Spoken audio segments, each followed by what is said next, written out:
Som veľmi rád, že sa nám to podarilo. Ja si myslím, že niekde tak v kutiku duše bolo, že chceme tie 2 bodíky odtiaľto zobrať domov a ten zápas bol tak sobota proti nedeli presne naopak, že výborný začiatok sobotu, zlý začiatok nedelu, ale ten záver sa otočil. Takže myslím si, že cieľ sme splnili a poďme to už dokončiť. Dnes to bolo ťažké, 3-0, dostali ste rýchle góly, úplne iný zápas ako ten včerajší, zas tým ukázal ten charakter? Určite ukázala sa opäť sila týmu, že dokážeme proste zvrátiť ten zápas za v podstate 1/3 a som rád, že sme sa zomkli a nakopli tým prvým gólikom v oslabení a už to potom sa nejako dokončilo.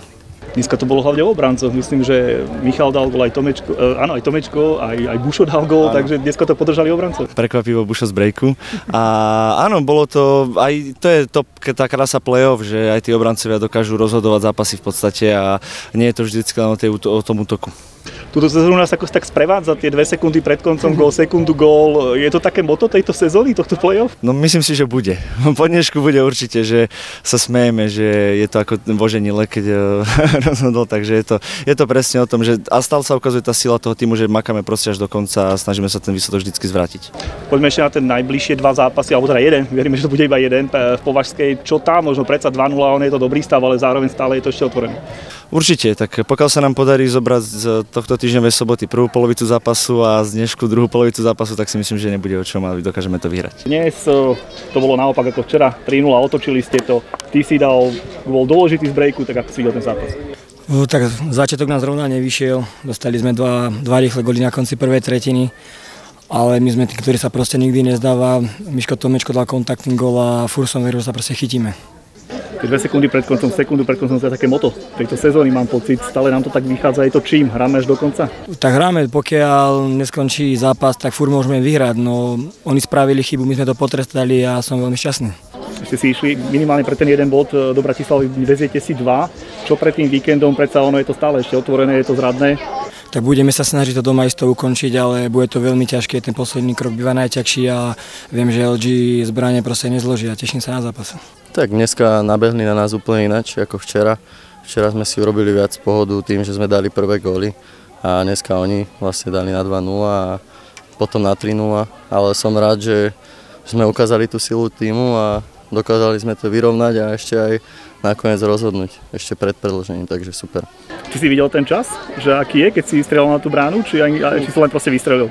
Ja som len fakt, Ferino tam super robotu odviedol, že to zachytil, nahral mi to a iba som zavrel oči, vystrelil a prepadlo mu to tam, takže zo šťastím možno, ale super. Je to taký motív tých našich zápasov aj v play-off a ešte vlastne v základnej časti 2 sekundy, 3 sekundy pred koncom tie zápasy vieme zvrátiť. Čím to je možné? Ja si myslím, že to bude tou našou silou toho týmu, že proste sa nevzdávame, hráme až do konca a potom sa to aj ukáže. Čo týka možno tých ďalších zápasov, teda jedného, veríme, že bude iba jeden v Považskej, tak čo pred týmito zápasmi? Predsa o 2 góly, o 2 body vie si, je to také zradné. Áno, tak vedieme o 2 body, ale stále nemôžeme ich podceniť a musíme ísť do toho zápasu naplno. Tak či tak, čiže a vyhrať to, no samozrejme chceme to vyhrať čo najskôr, takže dúfam, že to ukončíme v sobotu. Možno keby si mal pozvať divákov, predsa zase prišlo veľa divákov z Považskej, pozbudzovali celý zápas, a toho negatívneho stavu hodne pozbudzovali. No, tak akože naši fanúšikovia sú veľmi super, som veľmi vďačný, že tu urobili vlastne domácu atmosféru a dúfam, že teda prídu aj doma v čo najväčšom počte a za to im ďakujem. Tak poďme to nejako zhodnotiť celý ten víkend. Včera sme vyhrávali, aj tak si mal nervy, dneska ti urobili chalani ďalšie celkom nervy.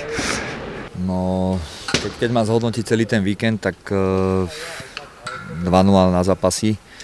Človek by bol možno aj rád, ale ako hovorí, že boli to nervy a dneska, alebo včera tá prvá tretina to bolo z ríše snov. Dneska to bola zase úplná katastrofa, ale sme si to povedali a urobili sme opak, čiže musím povedať, že jedno veľké šťastie, čiže stálo pri nás teraz, no, dneska. A určite ale treba aj vystreliť 2 sekundy, takže bolo to šťastie, ale na druhej strane treba to asi aj chcieť. To si hovoríme stále, že tie strely ešte tu, keď je také nemoc dobré svetlo, a hovoríme si to aj, že je to o tej jednej strele, treba aj z tomu naproti, no tak hovorím, že hrali sme až do konca a sa to priklonilo k nám, no, 2 sekundy.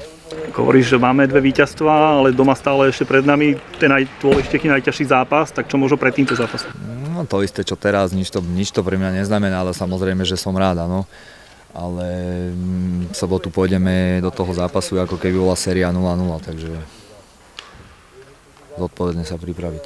Sa ešte na to, že vlastne dnes to potiahli obrancovia, strieľali od tej modrej, padali im góly, takže možno je dobré, že celý tým sa takto vie zapojiť, chalani sa vedia podržať vlastne, keď to nejde útočníkom. Snažíme sa si stále rozprávať aj na tréningoch, aby sme vlastne hrali 5 aj dozadu, aj útočníci pomáhali zase v tej obrannej fázi obrancom a naopak obrancovia, aby podporovali tých útočníkov, pomáhali im v tej útočnej tretine, takže chvála Bohu, že tí chalani to splnili a začal to vlastne Mišo Tomečko vo Oslavou, keď dal tuším gól tam strelou.